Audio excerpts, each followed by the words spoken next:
Welcome to another episode of China Update, where I provide you with the most up-to-date political, economic, and geostrategic analysis on the world's number 2 economy. My name is Tony. Let's jump in. Okay, happy Monday everybody. A lot happened over the weekend related to US-China relations, including US President Biden's Vietnam trip, as well as his meeting with Premier Li Qiang at the G20 summit in India. We will be doing a deep dive into all of this in tomorrow's video. For today though, it's Monday, so we begin with economic updates. In a special piece published over the weekend, Chinese financial media outlet Caixin reports that almost 2 weeks after the Chinese government released a series of measures hoped to encourage stock trading, quote, "The reaction from overseas investors has been less than enthusiastic, with offshore funds continuing to flee the market following record selling in August," end quote. As we can see, 6 out of the 8 trading days following the August 27th announcement of these measures experienced net selling. It was hoped that the government measures would restore confidence to mainland markets after months of plunging stock prices, a market reaction to flagging economic recovery and an ongoing property crisis. The party's ruling Politburo, in an unprecedented move, even expressed support for the stock market. So far, however, these measures and statements have been to little effect, demonstrating just how pessimistic the market sentiment is currently. Caixin writes that offshore funds, quote, "exited the mainland stock market in droves in August," end quote. In the 19 trading days before the measures were announced, only 4 days recorded net buying. On the 11th of August, net selling reached 12.3 billion yuan, $1.7 billion, the largest daily selling since the worst of the zero-COVID period last year. The consensus among commentators, including yours truly, is that the sell-off is primarily due to 3 factors. 1. The political uncertainty from geopolitical tensions. This is particularly acute for Western institutional investors like pension funds. 2. Yuan depreciation. And most importantly, 3. Plunging confidence in China's economy generally. And of course, these are all to some degree all interconnected. UK-based The Financial Times, writing on the new inflation data, which we will cover shortly, observed yesterday, quote, "China's disappointing growth and falling exports have sparked foreign investor outflows from its stock markets and contributed to a weakening of the RMB to lows against the dollar not seen since 2007. China's exports dropped 8.8% in August compared with a year ago," end quote. Analysts at China International Capital Corp in a recent note observed, quote, "Low expectations for China's economic growth have limited investors' risk appetite," end quote. However, with prices now so low, some analysts argue that this appetite may begin to return.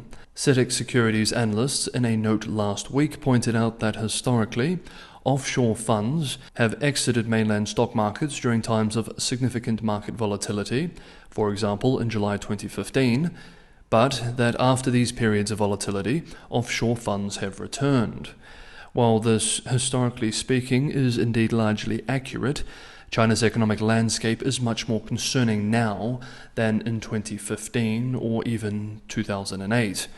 And of course, the geopolitical situation too is much more uncertain. There is another reason too. Due to fiscal pressures, rising debt levels, and structural challenges, Beijing has far less wiggle room to respond to this economic slowdown through its own measures than in the past, and the market knows this. Quote, "Historically, every time there's been a big problem, there's been a big policy bazooka in response. Now the market wants a traditional Chinese bazooka, and I don't think it's coming," end quote. Though the portfolio manager did add that he still believes it's premature to label China's stock market as completely uninvestable. Okay, next up for the economy. Following a plunge in exports and a further slide in the property market, new official data shows that China's economy crawled out of deflation in August, but inflation levels and domestic demand remain dangerously low.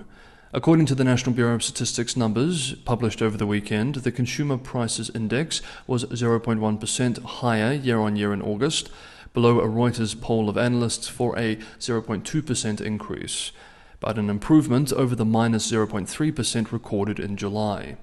Analysts argue that the year-on-year increase in the CPI was mainly helped by summer travel.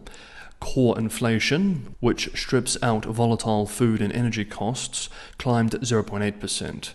The Producer Prices Index, PPI, fell by 3% year-on-year, demonstrating continued weakness in the industrial sector, but moderating from a decrease of 4.4% in July. The narrowing in this PPI drop was likely driven by rising international oil prices and base effects. Analysts are debating what the implications and correct remedy to the situation are, with prominent voices giving varied analysis. Quote, "There is a bit of improvement of the inflation profile. In the meantime, the PPI deflation appears to be narrowing, pointing to a slow and moderate restoring process. In general, the inflation still points to weak demand and requires more policy support in the foreseeable future." End quote.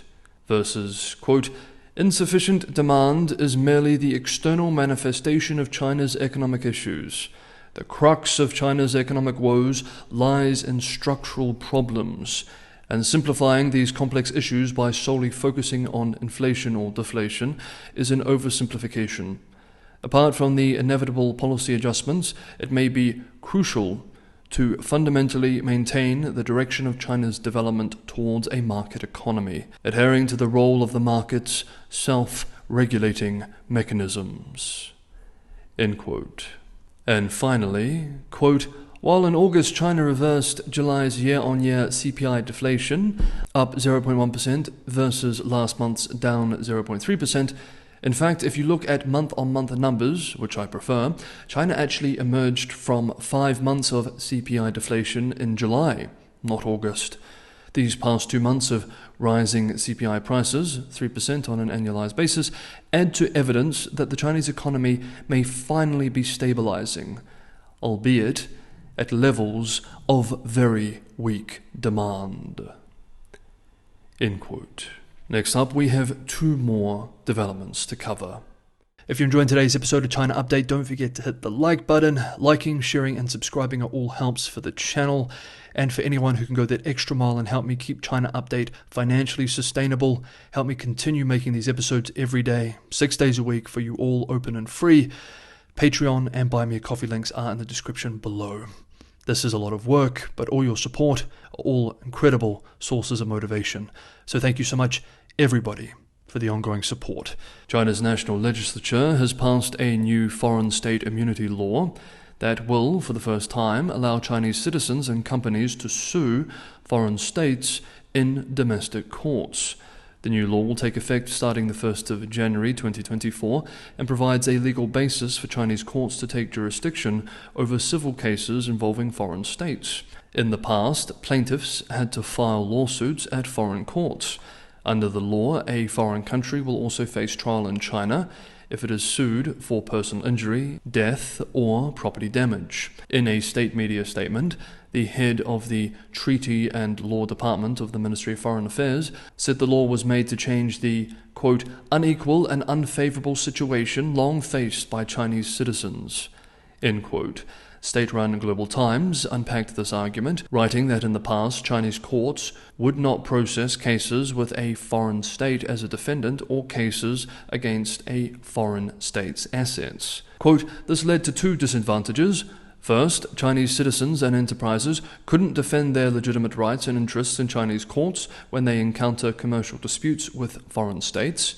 On the other hand, in recent years, some foreign courts have frequently accepted and exercised jurisdiction over baseless and frivolous lawsuits against China, creating an imbalanced situation since Chinese courts could not exercise jurisdiction over foreign states." End quote. While full immunity to foreign states is no longer guaranteed, the immunities enjoyed by foreign heads of state or government, foreign ministers, and foreign diplomatic missions remain untouched by the legal change. The new law also came with marching orders. State-run Xinhua, citing a National People's Congress member, writes, quote, "The Hong Kong and Macau special administrative regions should follow the central government in adopting the state immunity rules and policies set out in the law." End quote.